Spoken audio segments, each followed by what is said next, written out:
বন্ধুরা অনেকে আমাকে বলেন যে এমন ধূপকাঠির সন্ধান দাও যেটা জ্বালালে ভাই পাশের বাড়ির লোক বলবে কি ধূপ জ্বালিয়েছে। আজকের ভিডিও তাদের জন্য, আর তাদের জন্যই এই ধূপকাঠিটা। তো বন্ধুরা দেখতে পাচ্ছেন এটা হচ্ছে ফরেস্টের লাজবাব ন্যাচারাল মশলাবাতি। ঠিকই ধরেছেন, এর মধ্যে কাঁচাকাঠি ধূপ আছে এবং ধূপ আছে মাত্র 10টা। আর দাম বলছি, এই ধূপকাঠিটা হাতে নিয়ে না আপনার একটা প্রিমিয়াম ভাব লাগবে। একদম ফুলের সেন্ট পেয়ে যাবেন। দেখুন এখানে ফুলের ছবি দেওয়াই আছে, ফুলের টাইপের গন্ধ পাবে। আর সব কিন্তু ভেতরে কাঁচাকাঠি বা মশলাপাতি যেটা বলেন সেইটাই। দাম দেখুন, দাম হচ্ছে মাত্র 25 টাকা, মানে এমআরপি 25 টাকা এর হচ্ছে দাম। আর গন্ধটা কিন্তু এক কথায় অসাধারণ। তো বন্ধুরা এরকম ভালো ভালো ধূপের সন্ধান পেতে আমার চ্যানেলটিকে সাবস্ক্রাইব করে রাখবেন। আর যারা ধূপ জ্বালাতে পছন্দ করেন তাদেরকে এরকম ভিডিও অবশ্যই শেয়ার করে দেবেন।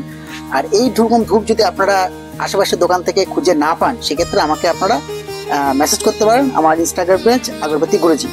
ভালো থাকবেন সবাই। জয় হিন্দ, জয় ভারত।